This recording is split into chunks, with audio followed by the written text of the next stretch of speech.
What's up, everyone? About to take an ice bath.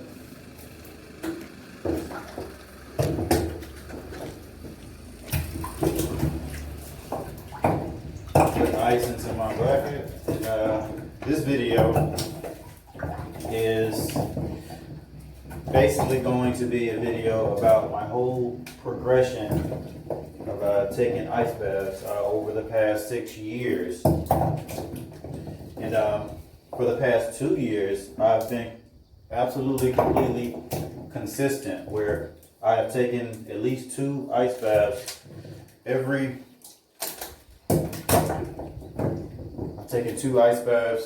week for the past 2 years. So, I'm going to talk about that whole experience. And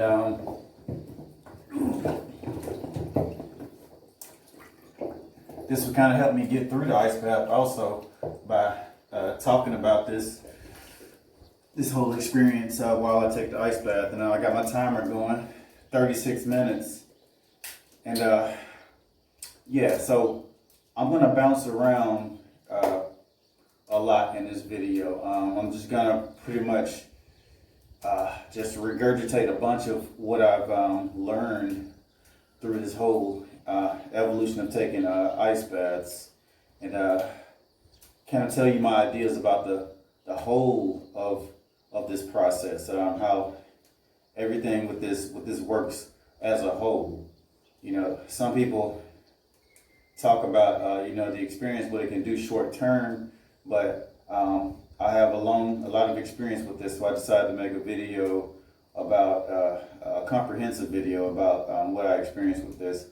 And I'll try to stay on topic, but I may go off topic because I may talk about things that are related to taking ice baths, but are not really directly related to ice baths. So if I do that, excuse me, but I think it'll be relevant and it'll be good for the video. And this will probably be my last ice bath video on this channel, because I think it's best to keep channels in a niche, keep it in a niche or in a certain category. I think I shouldn't go too far off topic, because I think it kind of slows the channel down as far as getting people on board to check out my stuff and interact. But without more to say, let's go. So I'm going to talk about ice baths, my whole experience. So I've been taking ice baths. Like right now, these are jugs of frozen ice water. I keep them in the freezer right over here, and it's about 22-liter bottles of ice jugs, and it's a real simple setup. The reason why I have it in jugs is so that it will be really expensive and time consuming to buy ice and pour ice into this, and then dump the ice after every time. So with the bottle, I could just freeze it and then refreeze it, freeze it and refreeze it. Just real simple. And oh yeah, it's early morning. I haven't started my day yet. I go to work in a couple of hours, and this is how I do it. I wake up at 6ish and then jump in the ice tub for preset amount of time and just go, and my day is good after that. So I'll just start with I started with this about 6 years ago, around 6 years ago, 2015ish, and around that time I was just feeling really sluggish. At that time, I learned that I was light starved. Around the same time I began sun gazing, and that treating myself with the light was really profound. And I learned about it through Dr. Jack Cruz, and I'm going to reference him a lot in this video. So if I tell you a theory or explain something, more likely than not, it'll probably be directly from him, or it'll be part of something from a foundation of what some of the things that he talks about, or references of things that he talks about. And so yeah, I was learning about the sun, really deeply learning about the sun, like the deep information about the sun and understanding it and how it affects health. Not just the superficial things of, just get your vitamin D, but like the really deep things back then. Video stopped, so I'll just continue.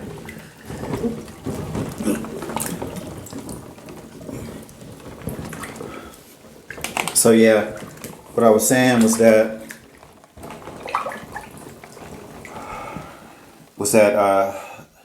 light and cold are very powerful healers, and they have a intimate relationship.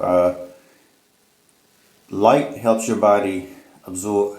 Well, cold helps your body absorb more light, and when you're exposed, like if you're in the right environment, you're able to utilize the sun no matter what, really. Like if you're in the tropics, the cold doesn't there's no cold. If you're in the tropics, there's no cold, and you have very strong sunshine. So you could think of the cold as the magnet, and think of the sun as the energy. So you have the masculine and the feminine coming together. You have the energy, and then you have the ability to hold the energy and contain it. And so cold does a lot of important things in the body. And I'm really like, it's a matter of you being able to adapt to it and use it, whether it's powerful or not. If you have the type of body, type of genetics, type of DNA to utilize the cold, it can do some really amazing things for the body, and it can heal you, and it can make you a super athlete, if you want to take that route, or anti-aging, whatever it is, just trying to be better. The cold can unlock a lot of those things, if you have the genetics for it. Some people don't have the genetics for it. I am East African, West African descent. Back when I first started with this, I got some really dramatic effects from it, dramatic results. And back then, I think, like I said, I was light starved, and a lot of issues related to light, such as my ability to keep my blood sugar good and stuff like that. That's a light issue. A lot of people don't realize that diabetes and that type of thing, and your weight gain and not being able to control your weight and appetite, it's a light issue. And if you fix the light, fix the light and fix your environment, a lot of stuff will just go away. But back during that time, I started messing with the ice baths, and I remember the first time I got in an ice tub, I got in for like 5 minutes, and I remember it was really painful. It felt like my body was being crushed, and it was just being like I was just being squeezed to death. So it was really painful, like getting into the ice 5 minutes. That shows like how weak my body was. You can't even do 5 minutes. It feels like you're in excruciating pain just for 5 minutes of being into the ice. But I persevered. I kept going, and over time, over weeks, I would add another 30 seconds, get in. So 5 minutes 30, 6 minutes, 6 minutes 30, 7 minutes. Over time, I built up to 20 minutes. I think after about 2 months, I built up to 20 minutes of being in the ice. They say it takes 3 weeks for you to adapt, for the average person to make an adaptation. But for me, it took about 2 months before I made a full adaptation where I could be submerged in ice for at least 15 minutes without it being just super miserable. So back then, I kept going. I didn't just stop at 20 minutes. I kept going. I went all the way. I tested it all the way to the limit. At one point, I did like an hour 20 minutes, which was way too much, and that was kind of dangerous. But I learned a lot from that, and you know, after that, after the situation happened with that, like you feel it affects your mind. It affects your mind, and it's kind of scary. So I never did that again. And thereafter, the most I ever did was 45 minutes in a session, or 50 minutes in a session. Never passed 50 minutes after that again. And even 50 minutes is a lot for me, and it's quite extreme for me. But if the prescription calls for it, and I've been doing a lot of heavy stuff, a lot of exercising, or I'm being under a lot of stress or something like this, then I may do 50 minutes. But typically, 40 minutes is pretty good. But back then also I would be in the ice tub, and I would do a sun gazing session. That was really, really powerful, really powerful. And now keep in mind, back at this time, I think I was pretty sun starved. So like a lot of the effects that I got were just really amazing compared to now, because I do this so regularly now that I'm kind of used to the effect. So back then it was really powerful. My mind was wide open, and a lot of good things was happening during that time. And also back then, maybe it was because I was younger. That may have something to do with it. But I'm not that young now, and I wasn't that young back then. But I got really, really ripped really fast, like really ripped. I got my body fat all the way down really fast after a few months of consistently doing ice baths a few times a week. And my mind was working better, just way better, on a different level. No stress, nothing ever got under my skin, nothing. I feel like I can handle anything. Back then,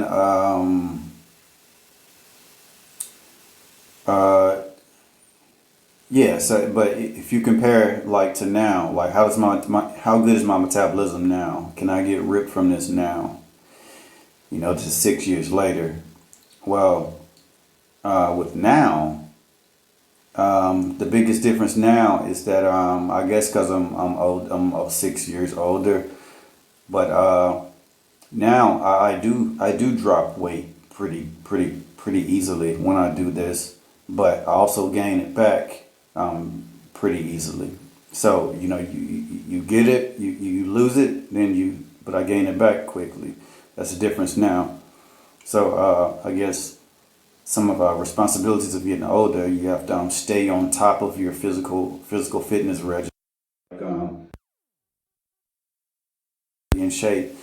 But I can also lose it faster. So just got to stay on top of it, and just deal with that type of thing as as my years add up.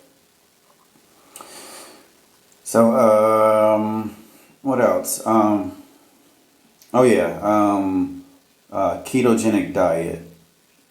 When you do this type of thing, it works best with the ketogenic diet, because usually, based on the theory of Jack Kruse, environments and diets go together.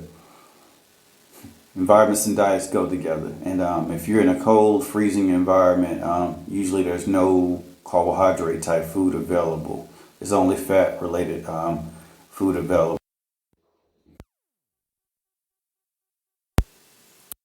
Diet theory, explain this theory a little bit. With ketogenic diet, and it's Jack Kruse, by the way. Look him up, Dr. Jack Kruse. So with the ketogenic diet, the reason why it helps lose fat or put energy back into your body using cold adaptation, and the reason why is compare a molecule of fat and a molecule of carbohydrate to one another.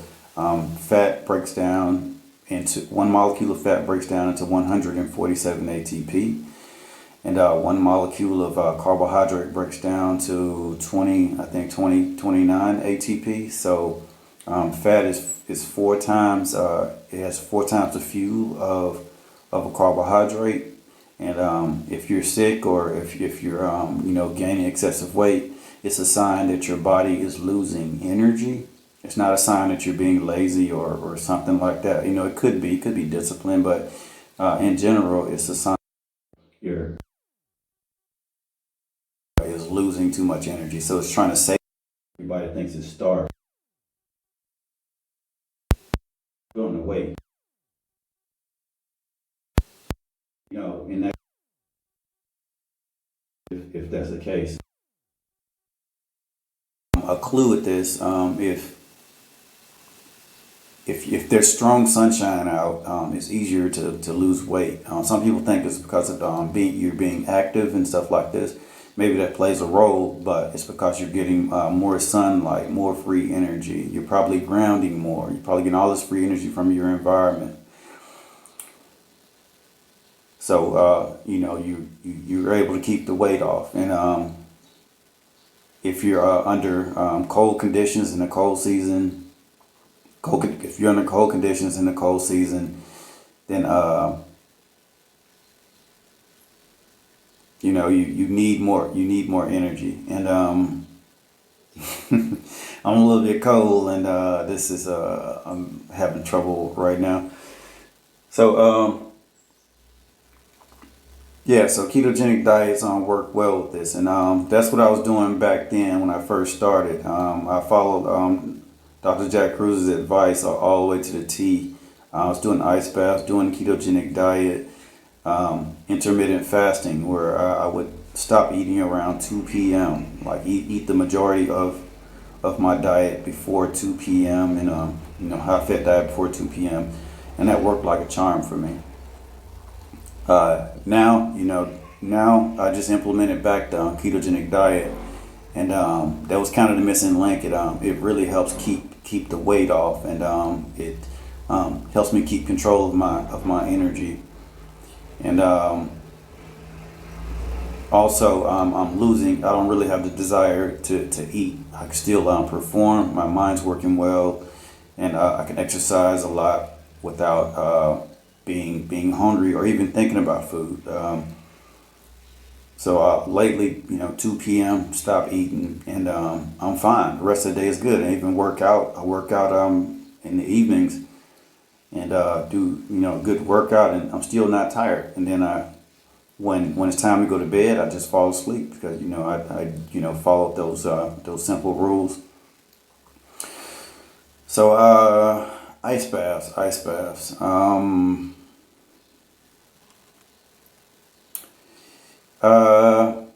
Another reason why I've done these, is because of the healing effect of them. I've been exercising pretty hardcore lately. I'm doing lots of running, like 5 to 10 miles a day of running, and I get injuries. Like right now, I got an injury from a few days ago, a soleus injury, my lower leg. And from running too much, or going too fast, going too fast too often, that type of thing, like an overuse injury. And it seems like this doesn't work for that until you do it over and over and over. But I've done it over and over and over, where I do it and then I get out of the ice water and finish, and I think, that didn't do nothing, and then like a day later, the injury's completely gone. And you begin to take like that type of thing for granted until you see it. You have to kind of see it happen over and over and over. And it seems like magic, but I'm convinced it's happened way too many times, and I've gotten injuries just mysteriously disappear way too many times to not believe this anymore. So this really gets rid of a lot of my injuries, and I guess also with age, I get injured more, not a lot more, but a lot more than before. And yeah, this really comes in handy for that. And what else?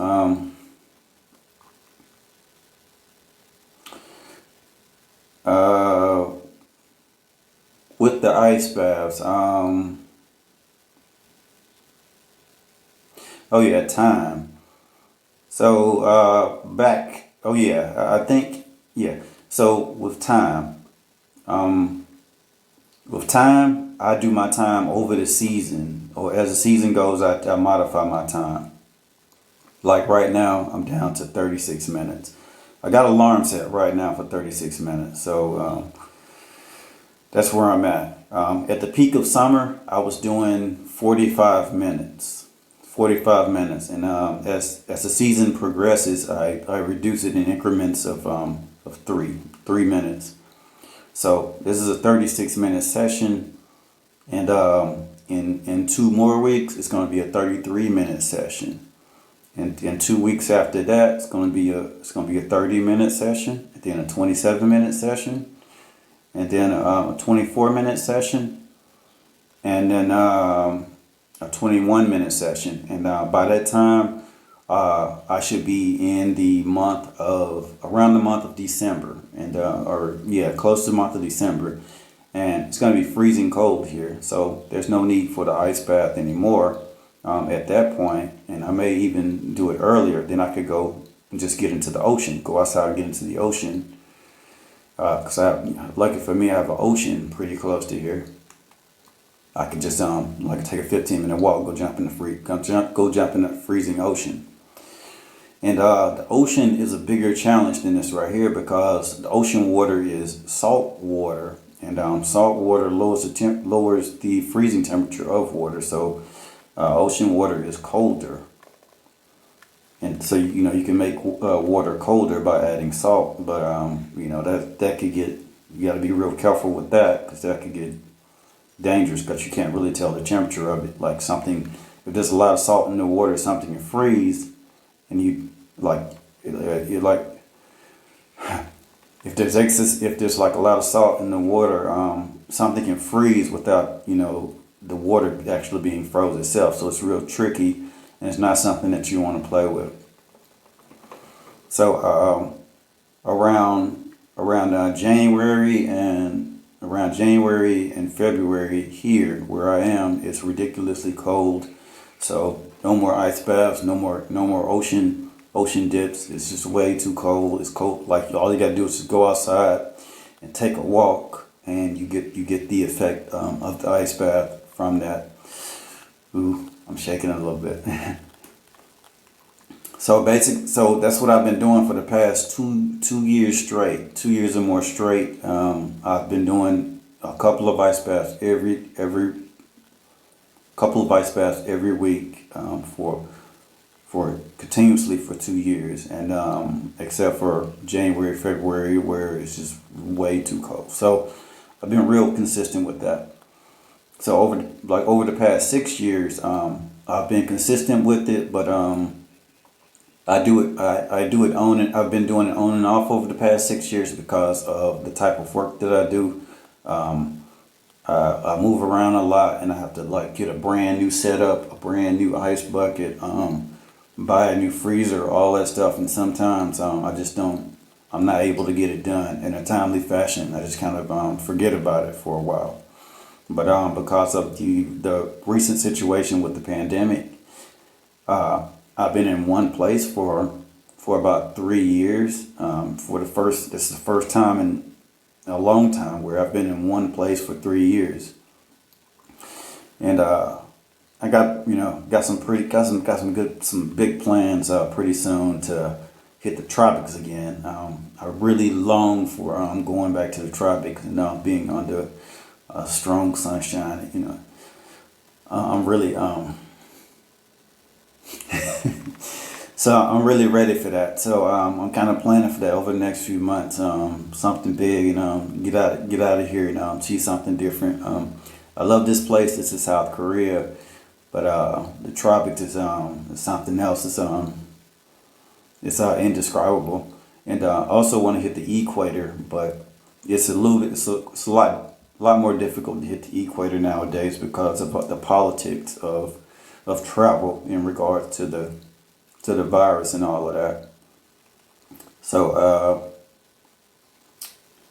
yeah, that's like what determines on how much or how often I've been doing this over the past 6 years.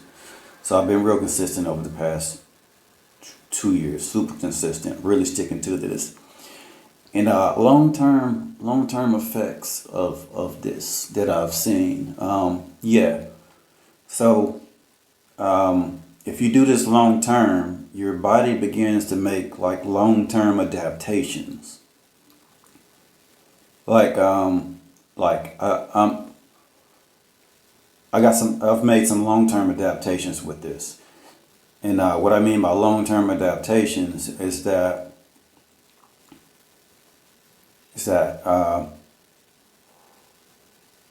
like my body, I think that's why I'm getting, like I can gain weight, I can gain body fat fast, I can lose body fat fast, I can gain body fat fast. And I think it's a part of a long-term adaptation of me doing this so much. So it seems like it's not helping me, like it's going against me in terms of body fat, but it's just an adaptation.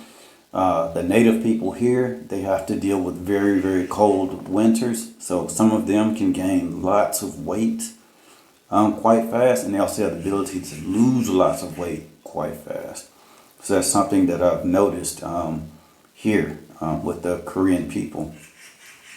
And it's just an effect of the environment. The environment, and they live here, this is their country, so they have the genetics for it.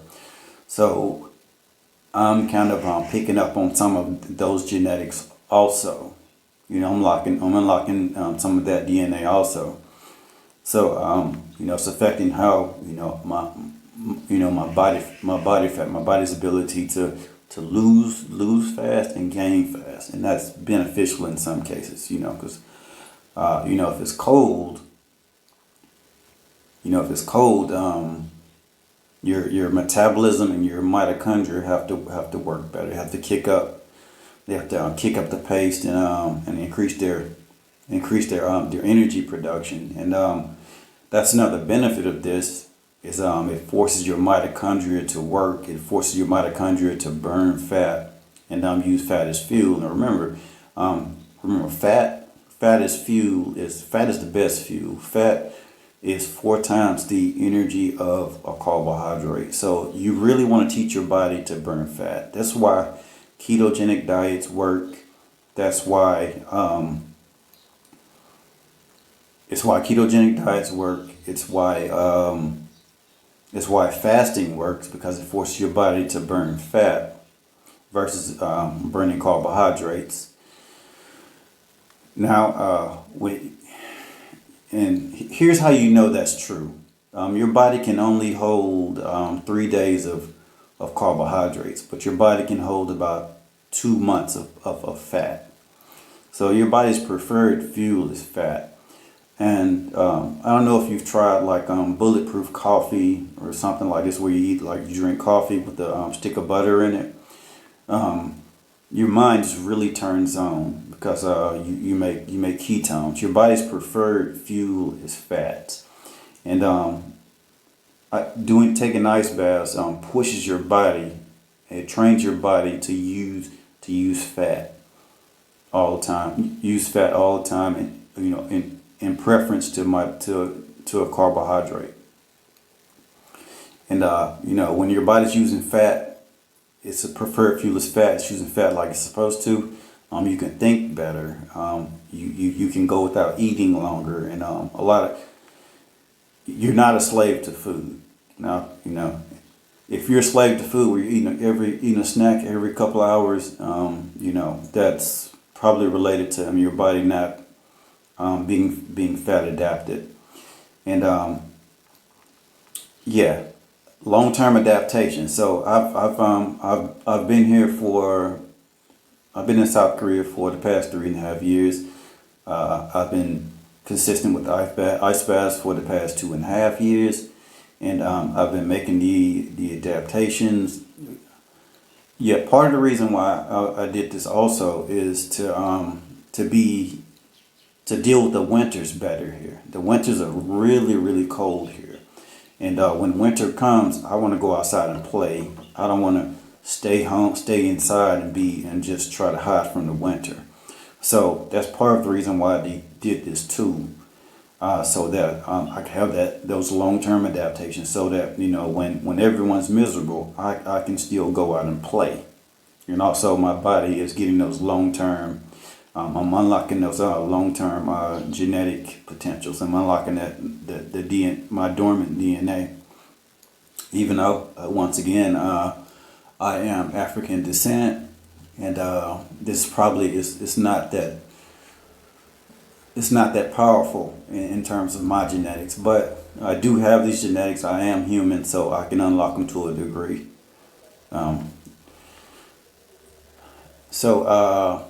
With ice baths, and there's a close relationship with fat metabolism and your ability to use fat, and this is really important. You're having a strong ability to use and burn fat at will, because fat is a super energy. Now, long term, they say it takes about 3 years for your body to completely become fat adapted, where your body doesn't really need carbohydrates. It can just use your own fat. And once you can do that, then you're capable of doing some amazing things in the cold or physically. And also with the ketogenic diet, and I keep bringing up ketogenic diet with ice baths because there's a lot of parallels with it. For example, ketogenic diet also takes about 3 years for you to completely become fat adapted.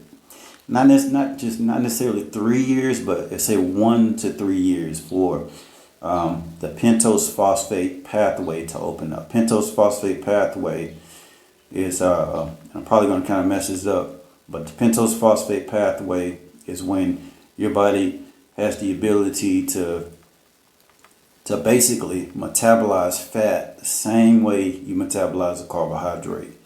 And once you can do that, then theoretically your energy should be 4 times the energy of what it can usually do. So told you I would jump around a lot with this, but yeah. So the cold, it takes 1 to 3 years for you to make the adaptation with burning fat for the cold, because to deal with the cold, you're basically increasing your ability to unlock energy, to get your mitochondria to burn energy and perform, and that's like a 1 to 3 year thing, and 1 year if you have a really healthy body, and 3 years or more if you have a poor functioning body. That's what I mean by 1 to 3 years.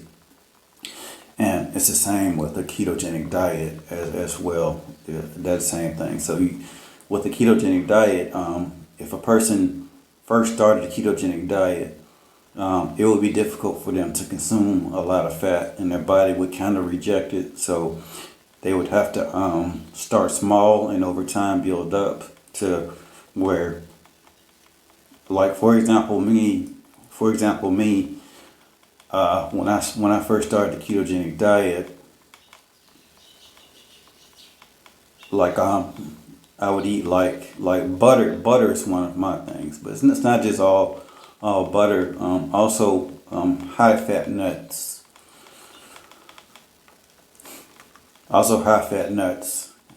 And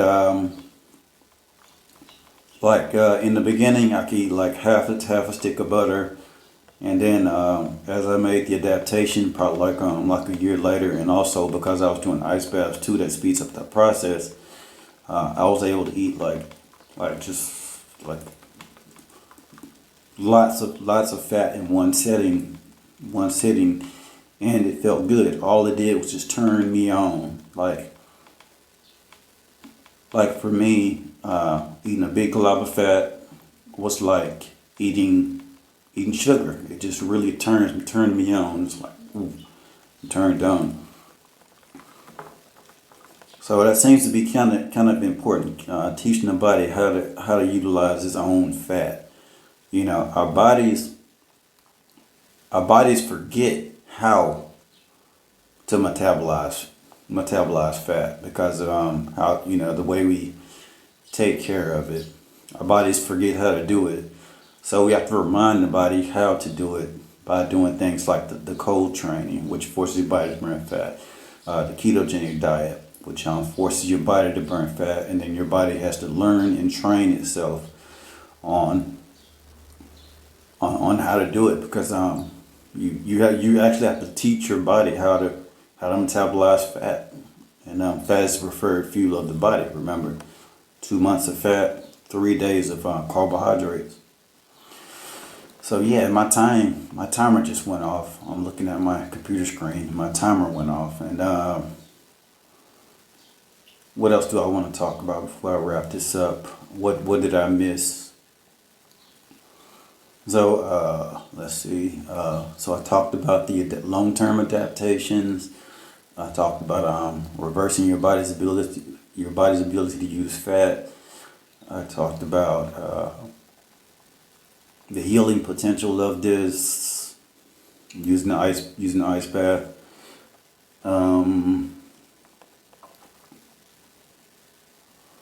Yeah, so I guess this is my video.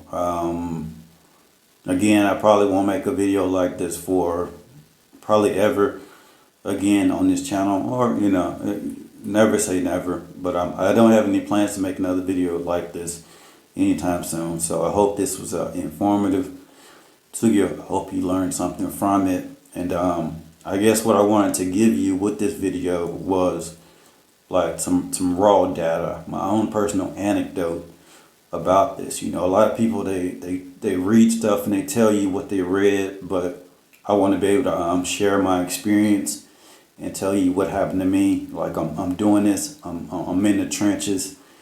I know the ins and outs of it. I know the good, the bad, the ugly. Like for example, the ugly is that sometimes I overdo this, and I lose I can't feel my fingers and my feet and stuff, and it becomes really annoying. And just after you keep doing it, and you learn what lines not to cross, and you learn what time is perfect for you and what time is too much and what time's not enough.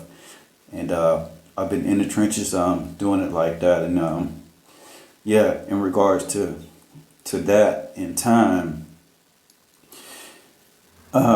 you want to find a point that you can do. You always want to scale everything. You want to find something that you know that you can do, and then you even shrink that down a little bit, and you do that.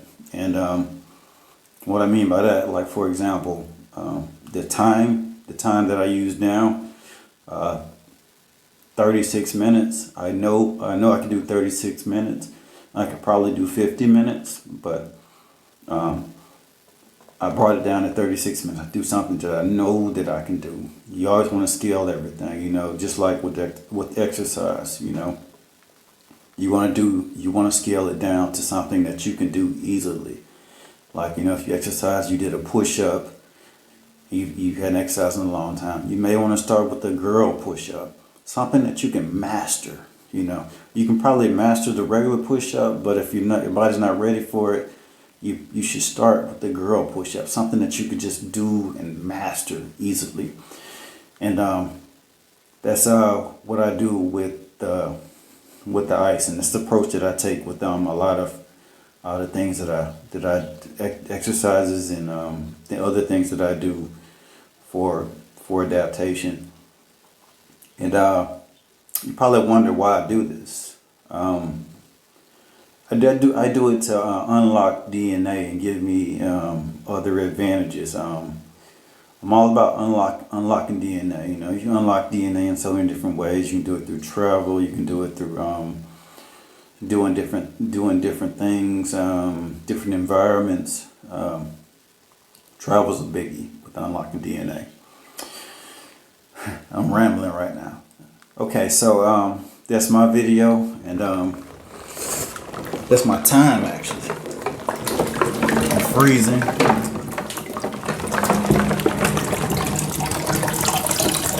Got my Korea underwear. Y'all take it easy out there, and have a good day, and see ya.